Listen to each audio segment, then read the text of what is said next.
Eu quero convidar vocês para a gente fazer uma caminhada. E essa caminhada nós vamos fazê-la a partir da jornada do povo de Israel. Esse aqui é um mapa que tem numa das Bíblias aí que trata sobre a trajetória do povo de Israel.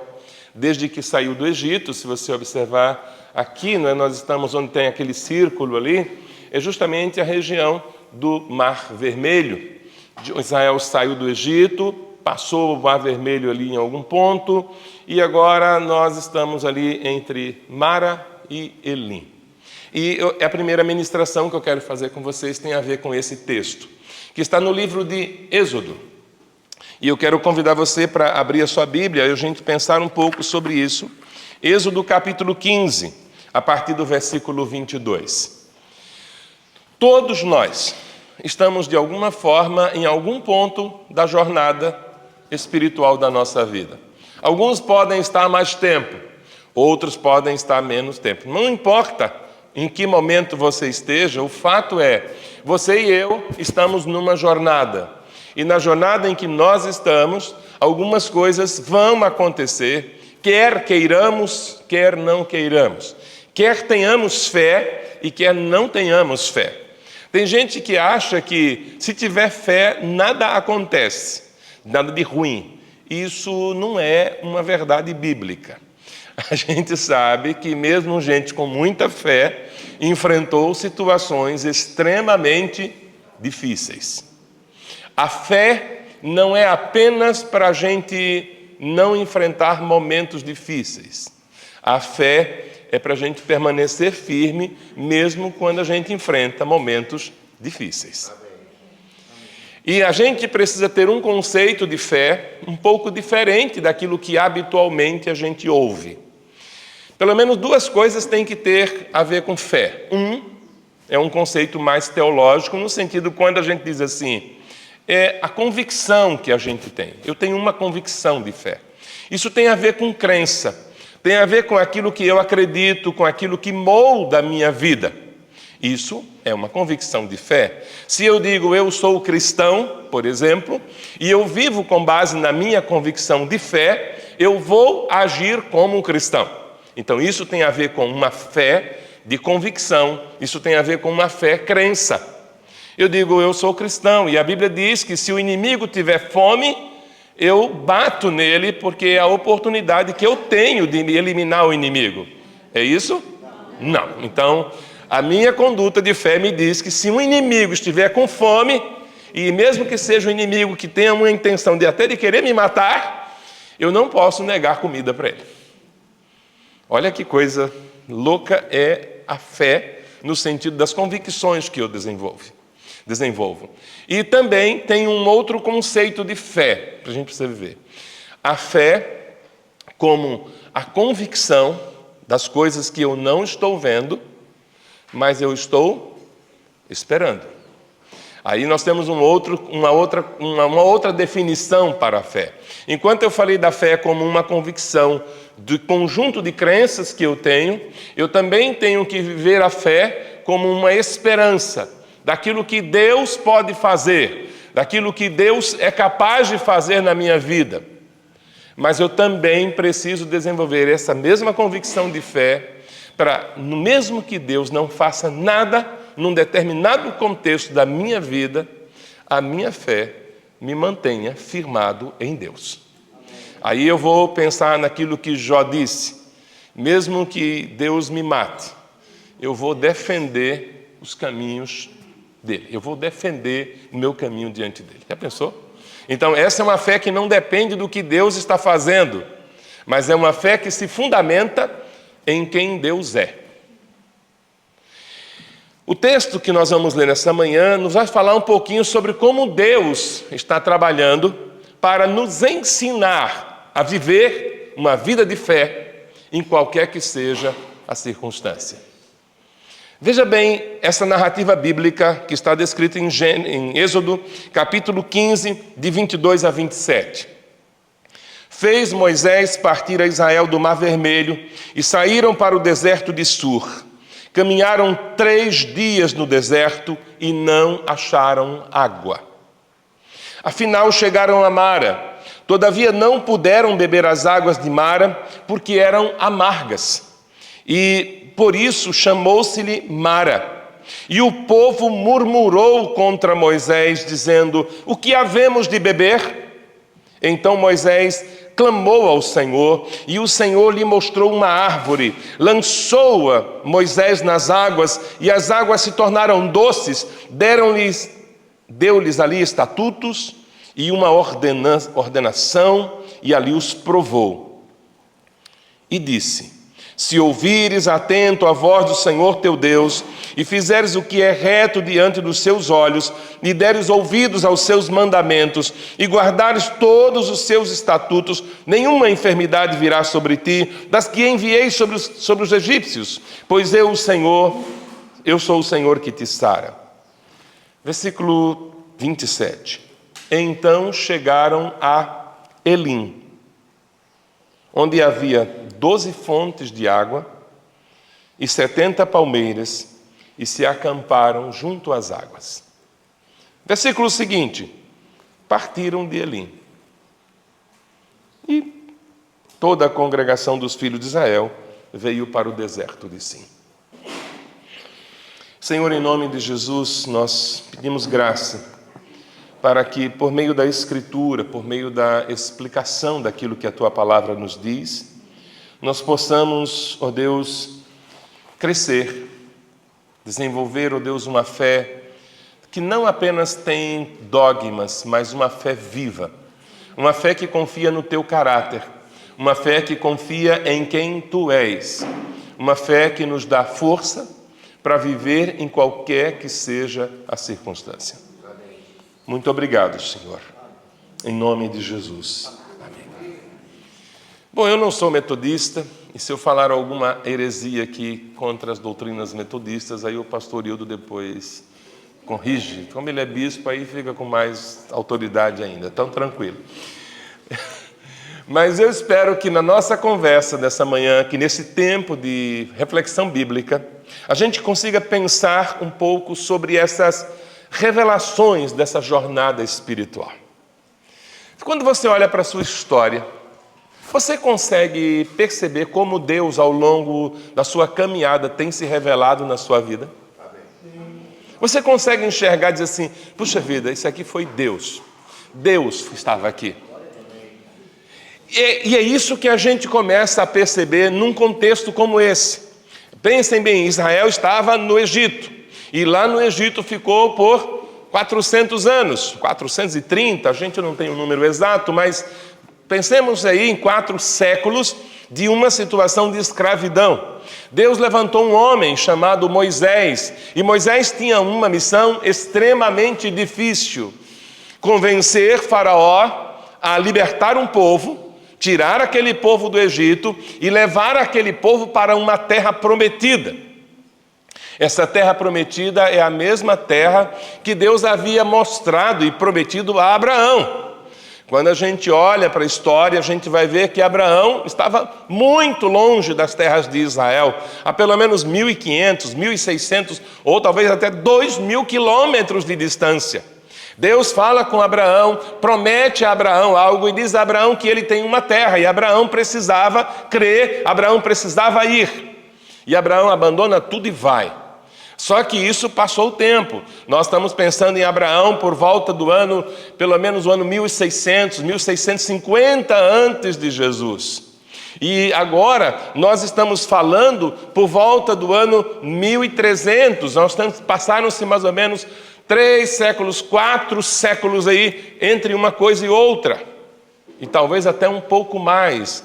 Porque é um pouco difícil a gente fazer alguns ajustes nessa cronologia, porque a forma como eles contavam as coisas era um pouco diferente do que a gente conta hoje. Mas a gente precisa entender que tem aí uma diferença em torno de 4 a 5 séculos entre o que Deus falou com Abraão e agora efetivamente essa saída do Egito para a terra de Canaã.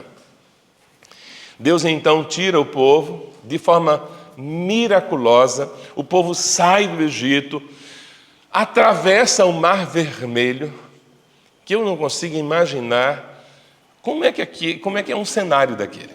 Eu não consigo, a minha cabeça dá um nó, né? E a gente vê aquelas imagens cinematográficas que alguns produtores fazem e a gente fica perplexo. Agora, você imagine, você está dentro daquele cenário. Você consegue se imaginar? Você está dentro, assim, olhar para um lado, para o outro, e você vê um paredão de água de um lado, um paredão de água do outro, e você passar no meio. Alguns tentam explicar aquele texto de várias outras maneiras para dizer que não foi bem assim, etc. Só para ter uma ideia, nesse lugar onde Israel atravessou, na época não existia ainda o Canal de Suez. Então o Canal de Suez é uma coisa moderna. Então, o Canal de Suez foi construído muitos séculos depois para poder ligar o Mediterrâneo e ligar até o Oceano Índico. Só que tem um detalhe: passam navios gigantescos.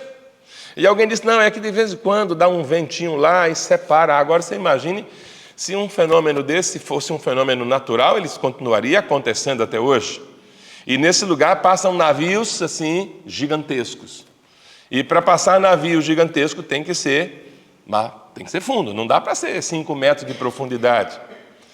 Mas eu lembro sempre de uma historinha de um menino muito crente, sabe? Devia ser da Metodista, imagino, Metodista Livre, né? Não, esse era Metodista Livre, com certeza. Crente demais, e todas as vezes que a professora falava alguma coisa, que ele lembrava de alguma coisa bíblica, ele dizia, glória a Deus, aleluia. E a professora foi ficando irritada com aquilo, porque o aluno era muito, assim, aquela coisa de crente demais, sabe? Aquele crente chato que em tudo vê Deus, aquele crente que vê Deus em todas as coisas. E um dia a professora falando alguma coisa, disse, olha, isso aqui nós estamos agora vendo a questão lá do Oriente Médio e nós vamos falar um pouquinho aqui sobre o Mar Vermelho. E relatou, mas você já deve ter ouvido falar do Mar Vermelho, porque o Mar Vermelho é aquele lugar onde acontece um fenômeno tal e a água abre, fica um pouquinho de água. Foi assim, inclusive, que o povo de Israel passou. Aí o menino ouviu aquilo e disse, glória a Deus! Aí a professora disse agora, não é possível, acho que ele não entendeu, porque eles acreditam que Deus abriu o Mar Vermelho, mas não foi isso que aconteceu, foi um fenômeno, aconteceu, e a água ficou tão baixinha que o pessoal conseguiu passar. Aí ela explicou, e o menino, você entendeu? Você disse, não, professor, eu acreditava que era diferente, eu acreditava que Deus tinha aberto assim, era água para um lado, água para o outro, mas pelo que a senhora falou, o negócio foi muito mais impactante do que eu pensava. Ela disse, como assim? Porque eu achava que tinha sido muita água para poder afogar um exército inteiro. E foi com um pouquinho de água. Era metodista. Para crer desse jeito, tinha que ser um metodista. Com um pouquinho de água que dava só cobrir os pés, afogar um exército inteiro. Deus é grande demais. Então, esse evento que acabou de acontecer, e as pessoas estavam ali, eu fico imaginando o cenário, as pessoas como estavam. Gente, o que Deus fez? Quem é esse Deus que está nos tirando do Egito? A Bíblia então nos mostra, não é, que depois de apenas 3 dias, em que esse evento tinha acontecido, o povo sai dali e caminha por 3 dias e não encontra água. E chegou num lugar que tinha água, mas a água não dava para beber, porque a água era amarga. E o que aconteceu com o povo depois de 3 dias que viu um dos maiores acontecimentos da humanidade? Já esqueceu. Impressionante como é que a gente é, né? Esse relato parece que fala um pouco da gente também, né? Às vezes a gente testifica, tem dia que a gente chega na igreja e está, glória a Deus, como o Senhor é bom, que coisa tremenda. Dia seguinte, parece que a gente esqueceu tudo que Deus falou, tudo que Deus fez, e a gente já caiu nessa cilada da murmuração. O texto bíblico então nos mostra que essas pessoas chegam a Mara, e elas começam então a ter uma crise. Versículo 23, afinal chegaram a Mara, todavia não puderam beber as águas de Mara, porque eram amargas, por isso chamou-se-lhe Mara. E o que é que aconteceu? E o povo murmurou contra Moisés. Aqui era o bispo Hildo, na ocasião, foi o alvo do negócio. Era o bispo do povo, né? Era alguém que estava conduzindo o rebanho. E o povo murmurou contra Moisés. Murmurou e fez uma pergunta: que havemos de beber? É interessante que um milagre daquela envergadura, daquele tamanho, não conseguiu moldar nada na questão da espiritualidade daquele povo. Aquelas pessoas estão olhando, continuam olhando para as circunstâncias e ainda não são capazes, aquelas pessoas não se tornaram capazes de olhar para Deus apesar das circunstâncias. E esse é o grande chamado que nós temos: aprender a olhar para Deus, aprender a confiar em Deus, mesmo quando todas as circunstâncias no nosso entorno nos são desfavoráveis. Isso tem a ver com crescimento espiritual, isso tem a ver com maturidade, a ponto de a gente poder confiar em Deus, mesmo quando todo mundo que está no nosso entorno está descrendo.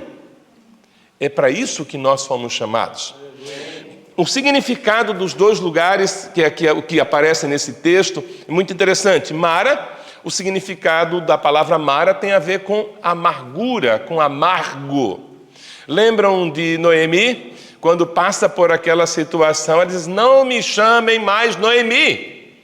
Ela diz o quê? Me chamem de Mara. Por quê?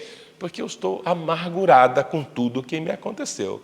Morreu meu marido, morreram meus filhos, não tem nenhum neto, a situação está caótica. Isso nós estamos falando já alguns séculos depois, pelo menos quase 300 anos depois, mas o nome Mara tem um significado claro, é amargura. E o outro lugar que aparece aqui no texto bíblico é Elim. E Elim significa lugar de descanso. Então, o povo sai de Israel, do Egito, entra, atravessou o Mar Vermelho, indo em direção à Terra Prometida, e enfrenta um primeiro problema. E o primeiro problema se chama Mara, águas amargas. E aquilo gerou uma crise. Aquilo foi um problema, porque houve uma murmuração generalizada, e a murmuração também se volta contra quem está à frente. E Moisés vai ficando nervoso. Se você observar, ao longo da história, Moisés muitas vezes ficou nervoso. Quando você vê o pastor nervoso, pode ser que alguém esteja lá no ouvido dele com um nível de incredulidade muito, muito grande. Qual que é a simbologia desses lugares à luz da Bíblia? Bom, a gente pode olhar para o texto e já perceber claramente que Mara e Elim não apenas são dois lugares, mas de alguma forma representam ou falam daquilo que acontece com a nossa vida o tempo todo. Se você olhar para a sua história, quantos anos de seguir você segue a Jesus? 10 anos, 20 anos, 30 anos, 40 anos? Ao longo da sua vida, quantas vezes você passou por lugares como Mara? E ao longo da sua vida, quantas vezes você esteve em Elim? Aquele tempo gostoso, que delícia, não é? Então, de alguma maneira, esses dois ambientes nos trazem um papel muito pedagógico de como nós agimos e reagimos nesses contextos. Israel sai do Egito, atravessa o Mar Vermelho, chegou em Mara, e depois em Mara teve um problema. Depois vai seguir para Elim e vai ter um manancial. E aí é o começo de uma jornada que vai se estender por 40 anos. Nessa jornada, a gente vê também que em direção a Canaã, a vida vai alternar entre Mara e Elim.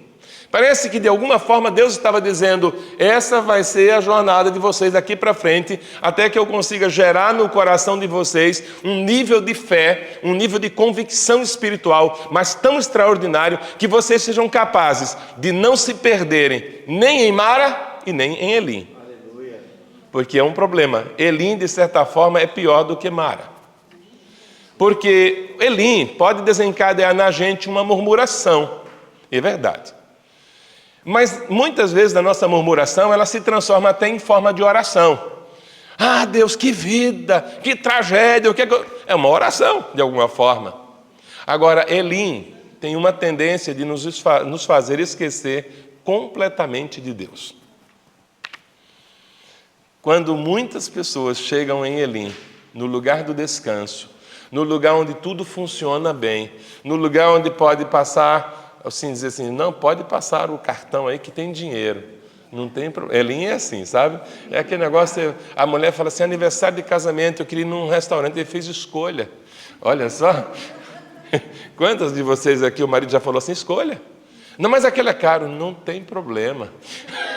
Estamos em Elim. Agora, naquele tempo que a mulher fala assim, gente, é aniversário de casamento. Aí vamos no restaurante, ele fez, estamos em Mara. Não dá para ir numa pizzaria, estamos em Mara. E o cachorro quente, só se for aquele bem baratinho. O negócio vai se reduzindo cada vez mais. Se observarmos a vida de todos aqueles que viveram pela fé, veremos que suas trajetórias também estão repletas de momentos assim. Então, olhe para esses dois lugares, não como apenas dois lugares, mas como as circunstâncias que marcam a nossa jornada espiritual. E nessa jornada, nós vamos ter muitas revelações. Tantas revelações de quem é Deus, mas as revelações de quem nós somos.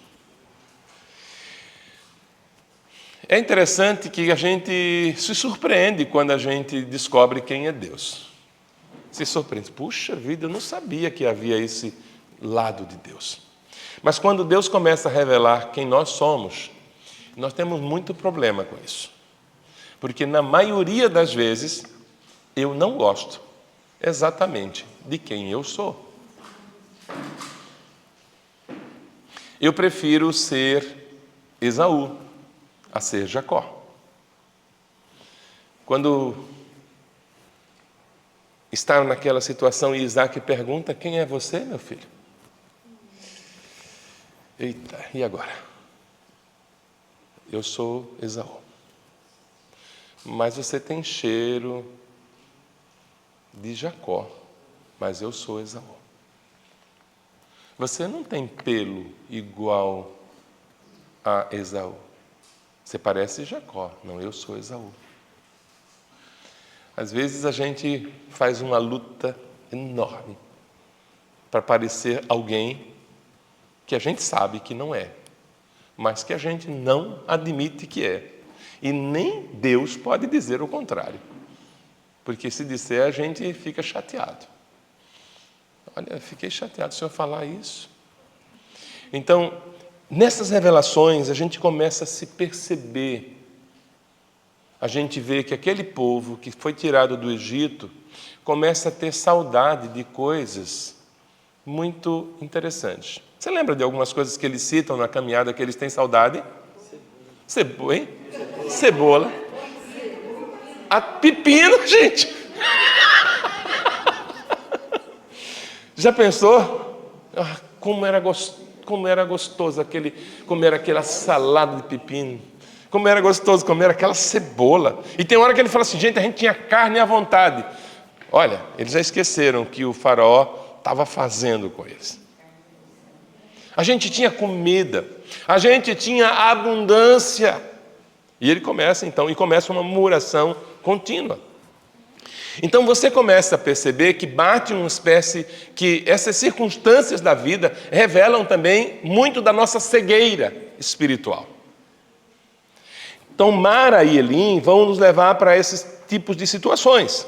Uma outra coisa que a gente pensa aqui é que esses acontecimentos, eles vão desencadear na gente também uma reação de fé. Ou seja, quando eu chego em Mara, ou eu chego em Elim, Esses dois lugares, eles têm um poder tremendo de revelar qual é o tipo de fé que existe em mim. Se a minha fé é apenas uma fé de declaração, a gente fala assim, lembra do credo apostólico, que é uma coisa linda, e a gente faz, eu creio em Deus Pai Todo-Poderoso. Isso é credo. Agora, existe muitas vezes uma distância enorme entre o credo e a fé que me move. Eu digo, eu creio em Deus Pai Todo-Poderoso. Mas a situação que eu estou vivendo, nem Deus consegue mudar. Percebe a contradição entre uma declaração de fé e a vida que deveria ser uma vida de fé? Por isso que eu falo que eu preciso ter pelo menos 3 perspectivas sobre fé. Uma é o credo, é aquilo que eu creio. Isso é a minha convicção de fé. Mas eu também preciso crer que Deus tem o poder de fazer qualquer coisa. Aí eu vou para aquele conceito de fé descrito no livro de Hebreus. A fé é o firme fundamento das coisas que não se veem, mas que se esperam. Não estou vendo, mas eu estou esperando, eu creio. Mas eu também tenho aquela fé que mesmo que eu não perceba nenhuma intervenção de Deus, ela não muda a minha atitude. No sentido de dizer assim, não, agora, já que ninguém está vendo, eu vou fazer isso. Já que ninguém está observando, não há espaço para isso na vida de quem tem uma fé firmada naquilo que a Escritura ensina. Abre aqui para mim, por gentileza, está meio difícil. Uma outra coisa que eu gostaria de enfocar com vocês é o que Deus quer nos ensinar quando Ele leva para lugares como Mara e Elim. Eu não sei em que lugar você está hoje da sua vida. Se você está no tempo de Mara, que o negócio está complicado, ou se você está num tempo de Elim, em que tudo é abundância. Eu não sei se você já teve a curiosidade ou até a oportunidade de ir a um lugar como esse em Israel. Curiosidade, hoje com a internet você pode ver tudo isso. Quando a gente tem a oportunidade de conhecer um pouco do que é um deserto, e esse contexto aqui de deserto, porque o contexto do deserto, Israel é um dos lugares que menos chove no mundo. O índice de chuva em Israel é em torno de 5%. A gente aqui tem um índice absurdo. É muito baixo. Um dos lugares que menos chove no mundo. E aqui nós estamos ao sul de Israel. E essa ida para o sul de Israel e norte ali do Egito, nós nos deparamos com uma situação completamente seca. Então, você encontrar água naquele lugar é um milagre. E quando eles chegam a Elim, eles encontram um lugar que tem 12 fontes de águas. E, além do mais, tem 70 palmeiras. As palmeiras são as tamareiras, que nós, às vezes, a gente não consegue associar, mas são as tamareiras. Você gosta, não sei se você gosta de tâmara, mas é uma frutazinha gostosa. Gente, eu passei no lugar, vi tâmara, não perco a oportunidade de comprar, porque eu acho fantástica tâmara. Então eles chegam num lugar que tem 70 palmeiras, tem 12 fontes de águas, e são águas assim que podem ser consumidas sem nenhum problema. O lugar é um presente, o lugar é o oásis, porque nós estamos falando de um deserto. Existe um outro lugar na Bíblia que é chamado En-Gedi, que é o lugar onde Davi ficou escondido, que está bem entre Massada e Qumran, bem na margem do Mar Morto. E você olha ali e você fica impressionado, porque é tudo seco. E no meio daquela coisa seca, sem vida, brota um oásis. Palmeiras, né?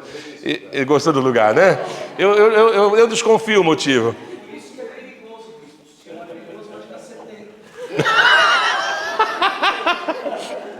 Eu não queria entrar no mérito dessa questão aí. Vamos deixar esse assunto. É um assunto interno isso aí.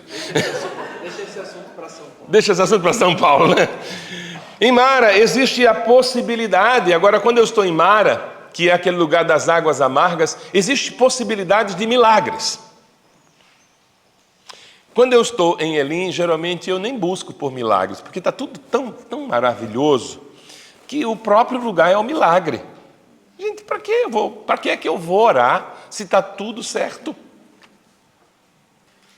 Quem é que fica fazendo oração, por exemplo, quando os filhos estão com saúde? Hein?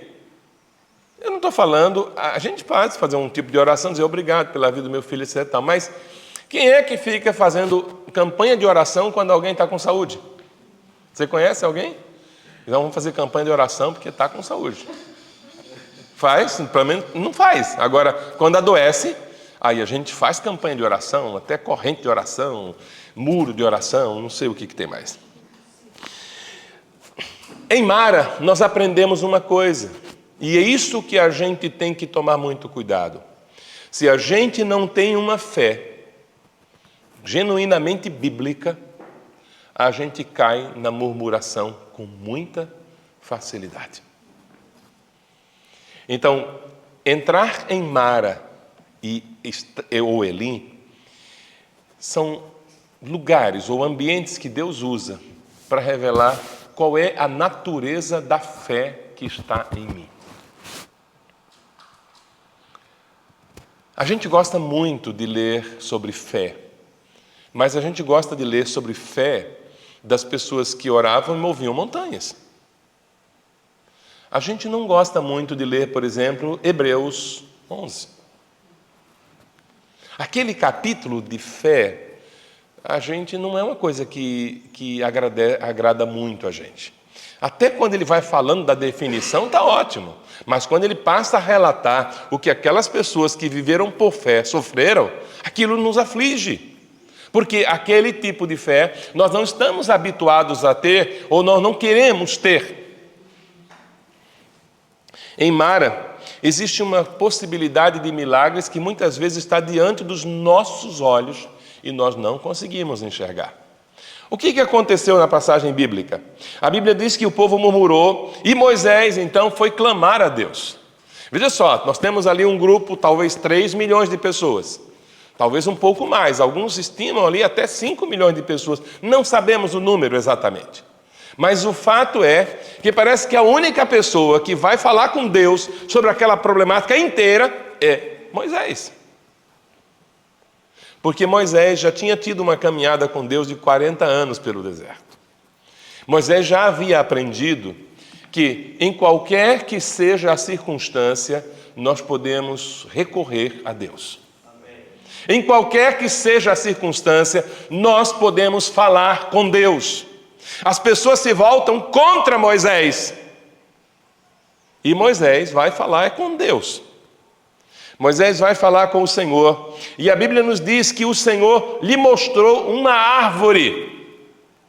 É interessante que estava lá a árvore. Mas ninguém conseguia imaginar, deduzir, supor que colocar um galho daquela árvore na água seria suficiente para realizar um milagre. E é interessante que a gente muitas vezes pensa nessa questão do milagre sempre olhando para coisas improváveis. Mas Deus muitas vezes vai utilizar coisas que estão no nosso entorno. Era uma árvore que estava ali, uma planta. Não sabemos qual que foi, mas o Senhor simplesmente diz, olha, pode fazer isso. Pegue um galho dessa árvore, coloca na água. E quem é que ia se arriscar a tomar essa água depois que colocasse aquele galho lá dentro da água? Interessante que uma coisa aparentemente óbvia não era tão óbvia.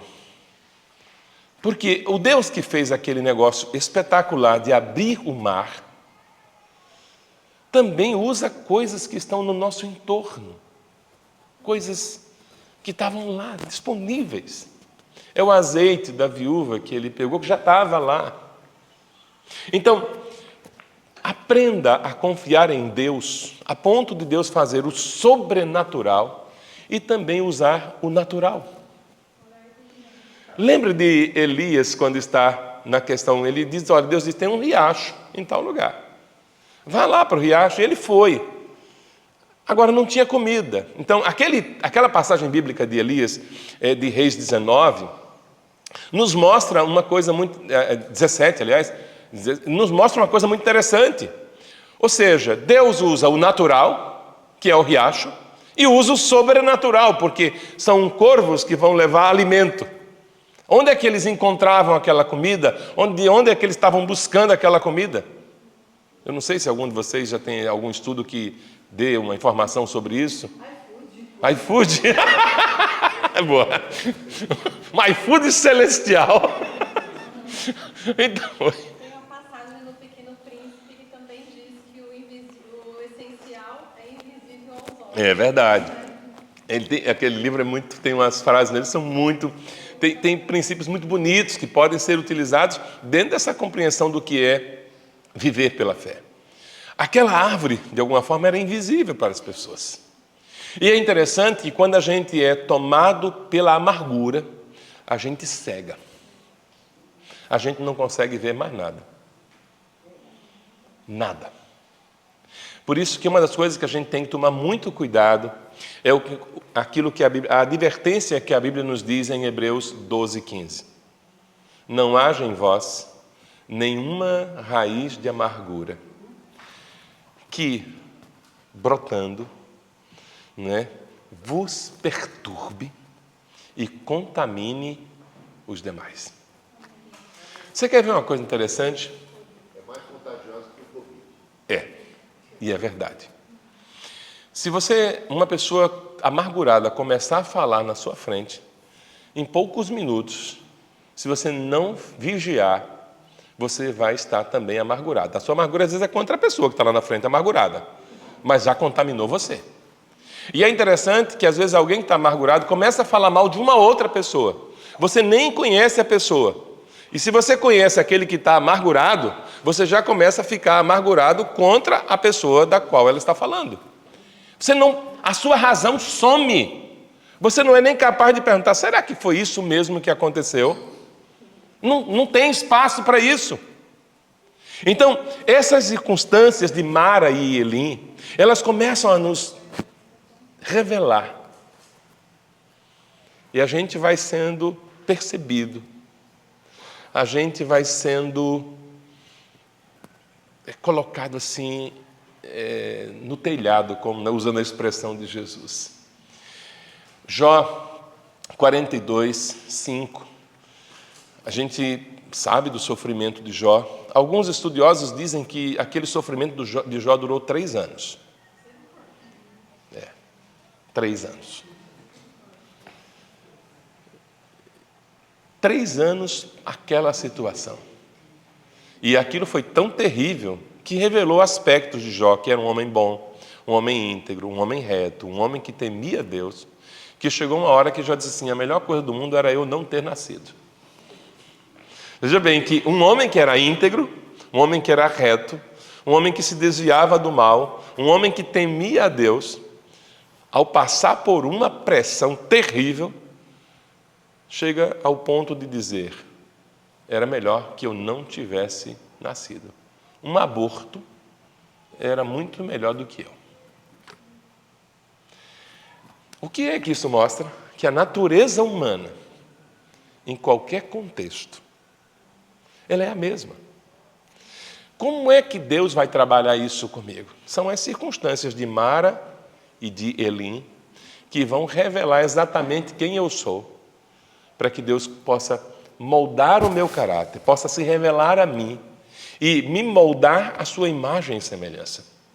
Agora, o que é que diz Jó 42:5?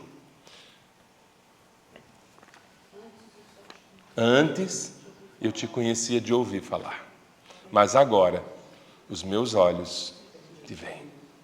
Aquela experiência vivenciada por Jó levou Jó a uma dimensão de vida espiritual até então desconhecida. Uma outra coisa que a gente percebe aqui é que essa cegueira espiritual que acontece, que pode acontecer em Mara, ela, além de levar a gente à murmuração, ela leva a gente para um outro tipo de comportamento. A ter saudade do que não presta. Ao longo da história de Israel, nos 40 anos, você vai perceber da saudade. E a saudade, ela era do pepino, era a saudade da cebola. Que a cebola vai chorar, Pois é. o pepino causa Ingestão terrível, né? A irmã já está indignada. Como é que se tem saudade de um negócio desse? E depois começa a se imaginar coisas. Eles começam a dizer coisas que não eram realidade. No Egito a gente tinha comida à vontade. No Egito a vida era boa. O defunto parece melhor depois. Tudo fica bonito agora. Então, Deus utiliza situações como essa para moldar a nossa fé, para moldar o nosso caráter. Em Mara, nós temos a oportunidade também de viver fé. A fé como diz Abacuque, o meu justo vive por fé. Se Deus havia prometido que ia tirar o seu povo e levar para uma terra, era preciso ter confiança em Deus. Mas acontecia que aquele povo não conhecia Deus. Isso é um fato que a gente não pode negar. Eles estavam muito baseados na fé de Moisés, mas não na própria fé. Agora, e você? Quantos anos tem de caminhada com o Senhor? Quando você atravessa momentos como os de Mara, como é que fica a sua fé? E quando chega em Elim? E quando chega no lugar das palmeiras? Quando chega no lugar das muitas águas, da sombra, ou literalmente usando o provérbio de sombra e água fresca? Aí esquece de Deus, fala, você nem precisa dele. Exatamente. Por isso que eu falo que uma situação e outra vai revelando isso. Revela a Deus, mas revela a mim também. O que Deus nos ensina também em Elim? Em Elim, o ambiente é um milagre, né? Porque você imagine só, está tudo maravilhoso. Talvez a gente, olhando para aquele lugar, dissesse assim, puxa vida, esse lugar aqui que a gente está é muito mais bonito do que Elim. Agora, você precisa pensar no contexto. O deserto. Você precisa pensar num contexto em que as pessoas estavam com sede, estavam caminhando e não achavam água em qualquer lugar. Se você observar, as muitas brigas que nós temos no Antigo Testamento têm a ver com água. Aqui a gente olha para um lado e para o outro, tem água, tem árvore, tem sombra e água fresca. A gente não conseguiria nem perceber Elim como sendo um milagre. Mas para aquela realidade, o ambiente era um milagre extraordinário. Como é que você encontra no meio de um deserto um lugar como esse? Isso é um milagre. Mas o milagre passa desapercebido. Observe que em Mara, o primeiro sentimento que se manifesta é o da murmuração. E qual é o sentimento que se manifesta lá em Elim? Não tem nenhum. Você não vê celebração, você não vê o povo desse gente, vamos fazer um culto de ação de graça aqui agora, porque o Deus que nos tirou lá de Mara, agora nos trouxe para Elim, e Elim mostra como Deus é bom.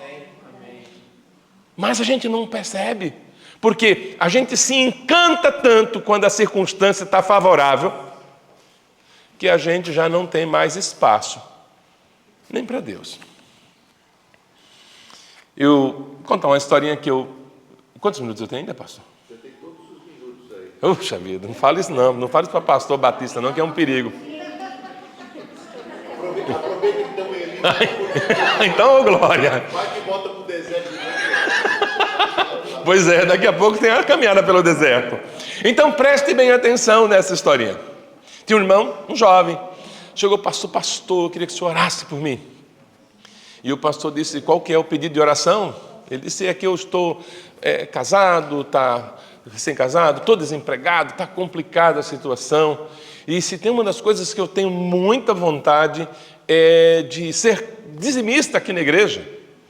E o pastor disse, que coisa linda, irmão, vamos orar por você. E orou, movimentou a igreja e tal. Abriu-se uma porta de emprego para o irmão. Gente, pense numa felicidade do irmão. Quando saiu de Mara e entrou em Elim, teve uma atitude mais diferente já. Só que passou uma semana em Elim, passou um mês, daqui a pouco o negócio... Aí, emprego e tal, tudo bem, teve promoção depois de um tempo, daqui a pouco o irmão sumiu da igreja, daqui a pouco o irmão não contribuía mais, aí o pastor ficou meio desesperado, disse, o que será que aconteceu? O irmão deve ter algum problema. Aí foi visitar e disse, pastor, é que nós recebemos uma promoção. Sim, e daí? Então, aí a gente estava com mais dinheiro, a gente resolveu dar um tempo aí para visitar alguns parentes, para ir numas praias, para fazer uns passeios. A gente nunca teve essa condição. Ele fez, mas tá, tudo bem, mas não podia nem pelo menos avisar, dizer assim, pastor, é que é tanta coisa acontecendo ao mesmo tempo que a gente não teve nem tempo. E passou um tempo de novo, mas voltou para a igreja. Depois de um tempo, o sujeito foi promovido de novo, agora estava numa posição assim, muito elevada, ganhando bem, parou completamente de contribuir, parou de ir na igreja, etc. e tal. E o pastor foi fazer uma outra visita. E quando chegou lá, disse, meu irmão, o que aconteceu? Está havendo algum... Não, pastor, está tudo bem. Nunca estivemos tão bem. Agora estamos vivendo em Elim faz um tempão. Aí disse, mas por que os irmãos sumiram? As crianças não vão mais na igreja, o irmão não vai na igreja, nem contribui com mais nada. Disse, pastor, ore por nós. Pastor disse, vou orar agora. E o pastor então começou a oração e disse, Senhor, tem misericórdia aqui do teu filho. Senhor, teu filho não pode ganhar um salário alto. O salário alto, Senhor, para ele é um problema.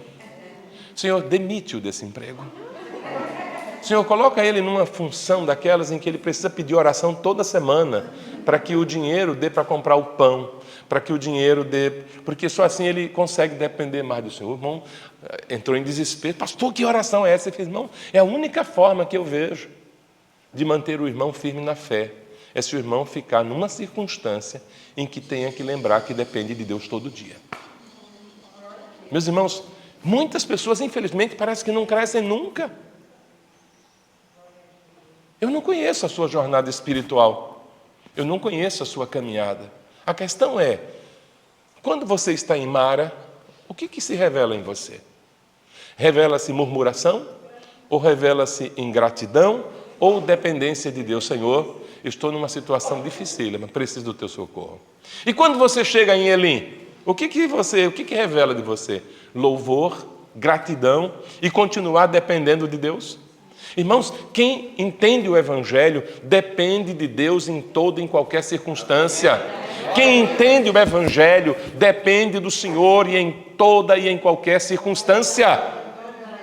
Não importa, porque Deus se torna o nosso tudo. É aquilo que Paulo diz assim, eu aprendi a viver contente. E o que a palavra contente tem a ver com contentamento. E o que é contentamento? Hein? O que é ter contentamento? Satisfação. Agora Paulo diz, eu aprendi a ter satisfação em toda e em qualquer circunstância. Aprendi a ter isso na riqueza, mas também na pobreza. Isso indica crescimento, maturidade. Em Elim, a ausência de fé, em Mara, a ausência de fé nos leva à murmuração. Em Elim, a ausência de fé nos impede de perceber Deus nos milagres naturais. A gente acha que é sorte.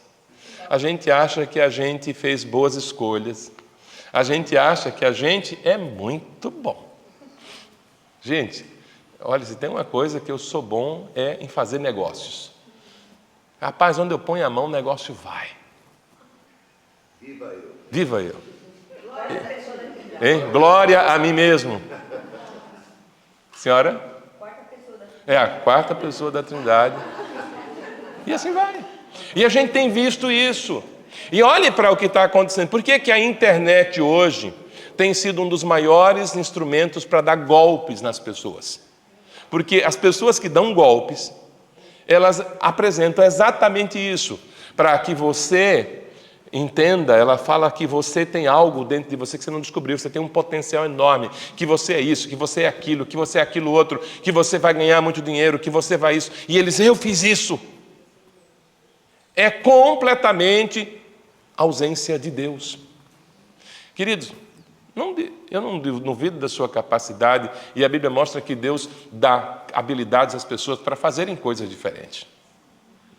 Mas a gente não pode esquecer aquilo que diz o salmista. Ora, diga, Israel, se não for o Senhor, nós teríamos sido tragados vivos. O laço do passarinheiro, meu irmão, pega qualquer um. Você pode ser inteligente quanto for. Davi, infelizmente, caiu no laço do passarinheiro. Salomão caiu no laço do passarinheiro. Saul caiu no laço do passarinheiro. E muitos outros. A Bíblia diz que Davi era um homem segundo o coração de Deus, mas caiu no laço do passarinheiro porque em algumas circunstâncias da vida de Davi deixou de olhar para o Senhor. A Bíblia diz que Salomão era o homem sábio, e é considerado o homem mais sábio do seu tempo, e caiu no laço do passarinheiro. E Sansão, que era o sujeito mais forte do seu tempo, e talvez da história bíblica, caiu no laço do passarinheiro. O laço do passarinheiro, ele existe tanto no Antigo quanto no Novo Testamento, tá? Eu lembro do Edson Queiroz, lá da PIB de Santo André. Ele disse que um dia ele foi pregar lá no Canadá, numa conferência lá, e ele tinha que fazer um seminário sobre evangelização, etc. Tal, que era a vida dele, né? E ele então começou a falar assim, olha, então a gente tem que estar preparado para enfrentar demônios, isso, aquilo outro. Aí alguém levantou e disse assim, como assim enfrentar demônios? Demônios, etc. E tal. Aí eu disse, mas demônios? Isso não existe? Eu disse, eu vou te levar lá num lugar lá no Brasil para você ver se ele tem ou não tem. Tem um lugar aqui no Brasil onde você vai encontrar um monte de demônio. Porque a gente parece que está achando que o diabo parou de atuar. Parece que a gente está achando que o diabo perdeu a sua capacidade de influenciar a sociedade. A Bíblia diz, o mundo jaz no maligno. E o Deus desse século cegou o entendimento das pessoas para que não lhes resplandeça a luz do Evangelho. A gente sempre pensa nesse texto olhando para o lado do não crente. E é verdade, mas isso também se aplica a muito crente, porque tem crente que parece que se encantou com o mundo de tal forma que não consegue mais resplandecer o Evangelho na sua vida. Em Elim, nós temos a oportunidade, meus irmãos, de celebrar a Deus. Quando você estiver em Elim, celebre. Celebre. É Deus. Quando você estiver em Mara, chore diante de Deus. Mas não tire Deus da sua vida em nenhuma circunstância. A terceira coisa que a gente precisa olhar para essa situação de Mara e Elim é que são princípios que devem ser aplicados à nossa vida. A presença da fé aniquila a murmuração. Quem vive por fé não tem tempo para murmurar. Quando você murmura, quando eu murmuro, é uma espécie de negação de fé. Não no sentido de apostasia, tá? Não é nesse sentido. No sentido de dizer assim, é como se eu não tivesse fé. Não consigo crer. Os milagres que testemunhamos é uma coisa que a gente tem que entender. Eles têm pouco impacto no nosso caráter. Isso é de assustar. Mas a gente pode ver o milagre que for. Se a gente não abrir espaço para Deus trabalhar o nosso caráter, milagre por si só não molda o caráter de ninguém. Veja só, você já conseguiu se imaginar atravessando pelo meio do mar? Tudo bem, não foi o Oceano Atlântico. Quem aqui já conseguiu atravessar, ver um rio, um riachozinho aí de meio metro, a água parada de um lado do outro, você passar. Quem já conseguiu ver aqui? Um riachozinho de meio metro só de largura. E tem gente que tem medo de atravessar 20 centímetros de água, não tem? Eu estava conversando com o irmão da igreja e falei, pastor, eu tenho medo até de banheira. Se juntou água, eu já fico assustado, porque a minha mãe dizia assim, cuidado para você não morrer afogado. Não é, eu fiquei com um negócio traumatizado grande em mim. Agora, pense no seguinte, você assim, olha, eu vou atravessar aqui, a água parou. Você já viu a água parar alguma vez para você atravessar? Parou a água de um lado, parou do outro. A água normalmente é mal educada comigo. Também, ela é... E quanto mais ousado o indivíduo for, mais ela se revela traiçoeira. E o cara fala assim, esse está autoconfiante, eu tenho algo para ele que ele não sabe. A água é algo que mexe com a gente. Agora você vê, atravessar pelo mar. Aquela extensão do mar lá é longa. Ali nós temos, são 2 golfos, né, que nós temos aqui. O de lá é o de Acaba e o de cá fugiu o nome agora. Esses 2 golfos, é o Golfo de Suez, né? Tem um canal, chama Suez e Acaba. Então, isso aqui, esse trecho aqui, ele é uma extensão enorme. Não é um riozinho, não. Não é um riacho. Mas aquilo, eles viram algo extraordinário e vê o exército de Faraó afundar ali. E isso não é suficiente. Eles veem Deus pegar águas amargas e transformar em água doce. Não é suficiente. Sabe por quê? Porque quando nós estamos olhando para as coisas exteriores e esquecemos de olhar para as coisas interiores, isso vai fazer pouquíssima ou nenhuma diferença na nossa vida. O que de fato faz diferença na nossa vida? São as experiências que a gente tem com Deus na nossa intimidade. Vir a um retiro como esse pode ser muito impactante na sua vida. E você pode ter um quebrantamento, o Espírito Santo pode se mover, coisas sobrenaturais Deus pode fazer. Eu não tenho nenhuma dificuldade de crer nesse sobrenatural de Deus. Mas as grandes experiências que impactaram a minha vida foram experiências em que eu estava sozinho. Às vezes não tinha ninguém mais. E tive que chorar diante do Senhor. E rasgar o coração diante de Deus. Para que Deus pudesse fazer algo novo em mim. E eu dando a Deus a liberdade de fazer isso. Eu dando ao Espírito Santo a liberdade de revelar coisas do meu caráter que eu mesmo não queria nem admitir que elas existiam. A simbologia usada por Deus aponta para aquilo que Ele já fez, está fazendo e vai fazer. Quando você percebe tanto Mara quanto Elim, esses 2 ambientes, eles vão apontar toda uma trajetória ao longo dos próximos 40 anos. E isso vai se repetir. E é interessante que a murmuração vai aumentar. Mesmo vendo milagres, não foi suficiente. E vai chegar uma hora que o povo vai querer até matar o Moisés. E o Moisés vai chegar uma hora que vai dizer, tá bom, senhor, então, por que o senhor fez esse negócio aqui? Dá um jeito nesse povo aqui. Risque o meu nome também. Tem hora que a gente vai ver crise e mais crise sendo revelada ao longo de 40 anos. Mara tem a aparência de oásis, mas não mata a sede. Eu penso pensando que o mundo da internet, por exemplo, é um tipo de Mara. A gente chega, olha e fala, gente, tem água, tem tudo.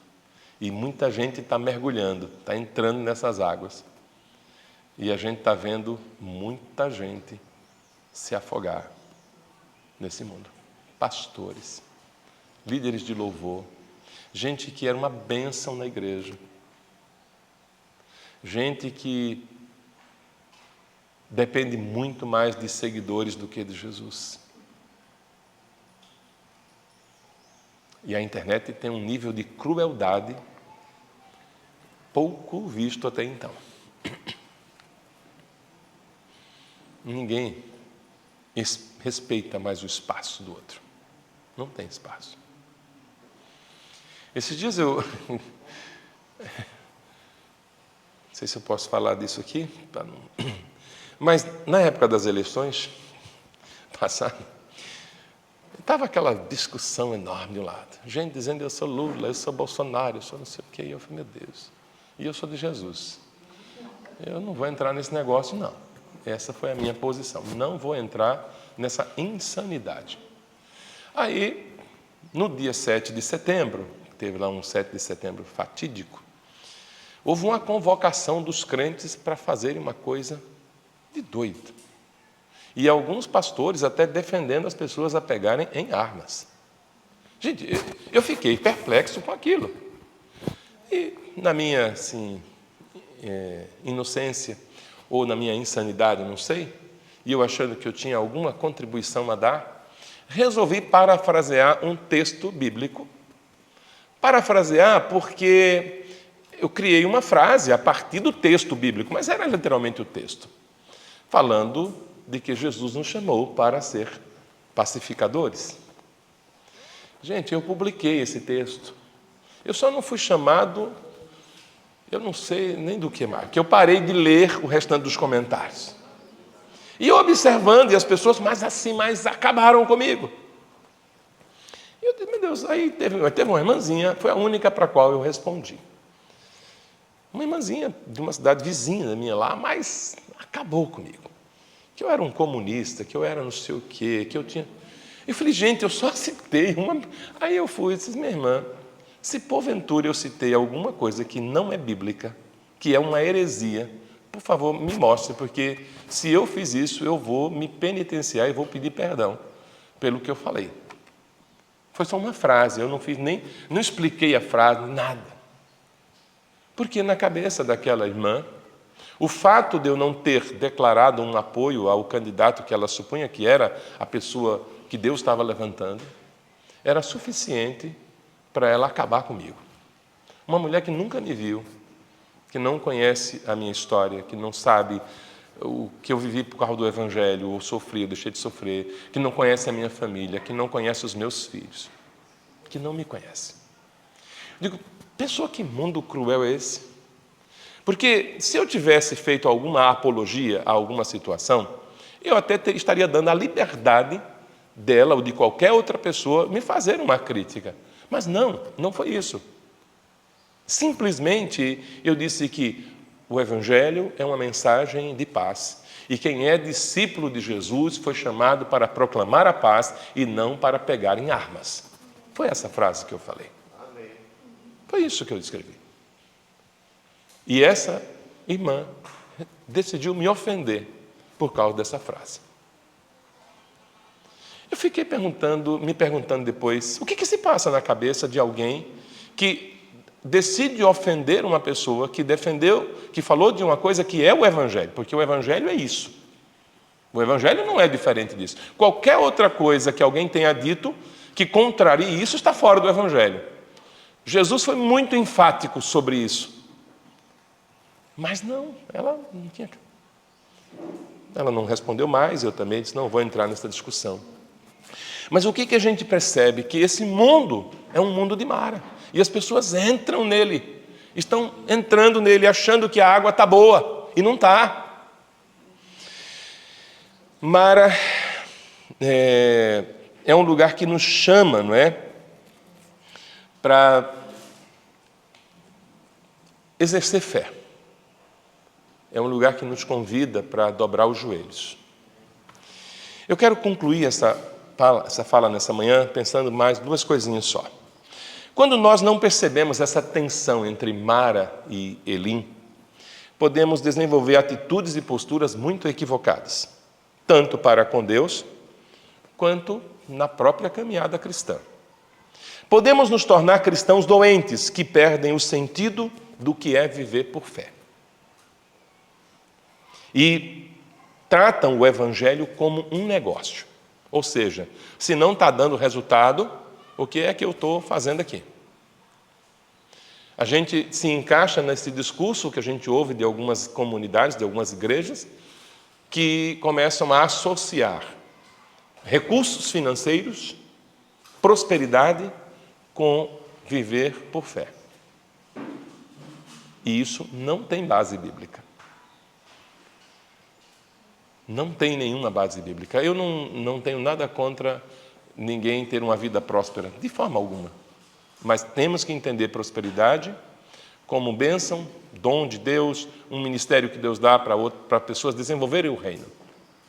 E não como um selo de espiritualidade e nem tampouco como um selo de dizer, aqui tem alguém que tem mais fé que os outros.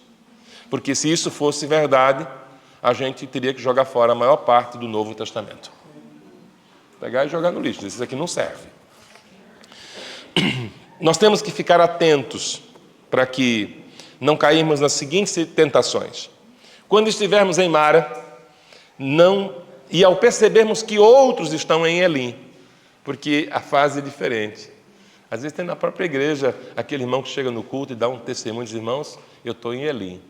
Pense num lugar cheio de palmeira, cheio de fonte, e as palmeiras tudo cheio de tâmara madura. Aí o outro irmãozinho está lá sentado e fez, que conversa é essa, meu irmão? Eu estou aqui em Mara e o negócio está difícil, não tem palmeira, não tem nada, a água que tem não dá para beber e o negócio está complicado. Qual é a tendência que a gente tem quando a gente vê alguém em Elim e a gente está em Mara? Hein? Inveja. Aí, até essas percepções revelam o que está dentro de mim.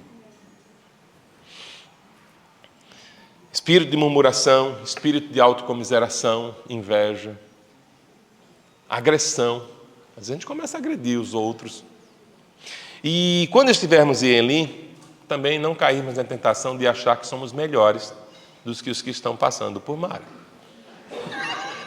Então, maturidade espiritual, crescimento espiritual é quando desenvolvo a graça na minha vida de viver em qualquer que seja a circunstância, mas dependendo sempre de Deus.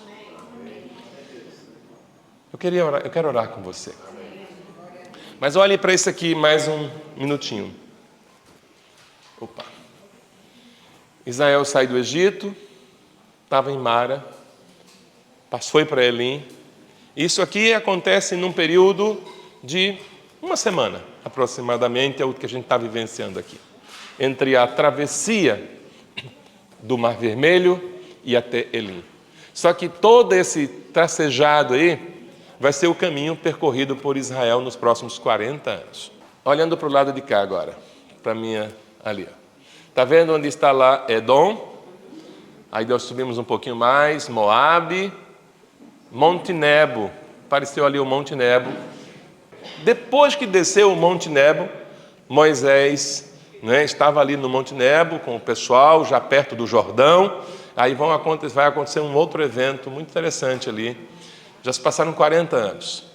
Olha, nessa experiência de Mara e Elim, Deus está trabalhando com a espiritualidade e o caráter de um povo. À noite eu quero falar sobre isso do indivíduo, você como pessoa. A gente às vezes acha que Deus não tem tempo para a gente, porque Deus está muito ocupado com muita coisa.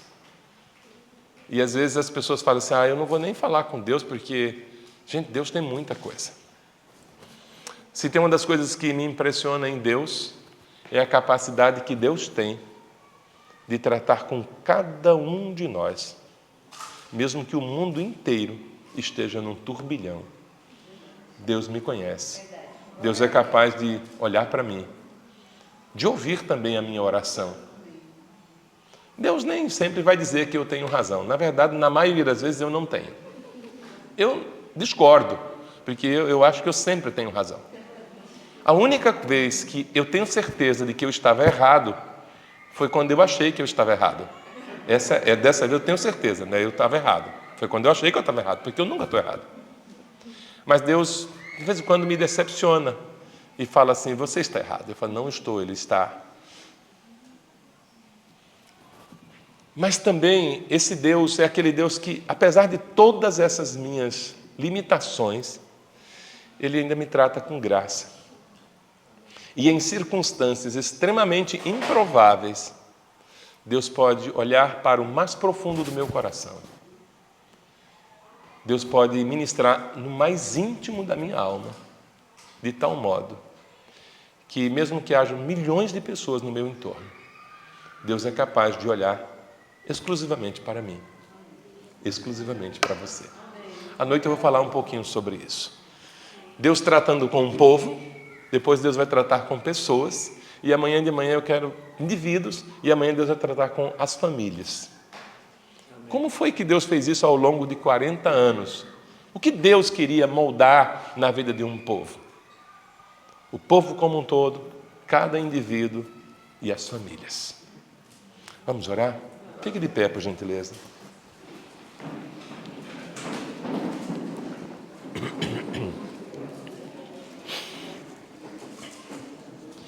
Senhor, em nome de Jesus, nós estamos num processo muito complexo, Senhor. Enquanto não chegamos à estatura de homens e mulheres perfeitos em Cristo, a nossa jornada terrena será marcada por momentos como Mara, momentos como Eli. E pelo que a Escritura nos revela, o Senhor quer trabalhar o nosso caráter, quer trabalhar a nossa espiritualidade, quer moldar o nosso coração e nos dar a graça para enfrentar as circunstâncias mais adversas da vida, mas sem nunca ou sem jamais perder o foco, sem jamais perder o nosso olhar para o alto. Como diz a Escritura, de onde me virá o socorro? O meu socorro vem do Senhor, que fez o céu e a terra. A bênção na minha vida não depende de Mara, a bênção na minha vida não depende de Elim, a bênção na minha vida depende única e exclusivamente do Senhor. Amém. Deus, eu sei que há irmãos e irmãs aqui que talvez estejam passando por momentos exatamente como este, que ao descrevermos o relato bíblico, esses irmãos podem ter se identificados com Mara ou com Elim. Mas o que eu quero pedir nessa manhã é que o Senhor use essa circunstância para falar com este irmão, com esta irmã, o quanto o Senhor quer moldar o seu caráter, o quanto o Senhor quer moldar a sua vida espiritual, de modo que sejamos identificados como pessoas que se parecem com Jesus. Que em toda e em qualquer circunstância possamos ter o contentamento, a satisfação de gente que aprendeu a caminhar com Jesus. Muito obrigado, meu Senhor. Em nome do Senhor Jesus.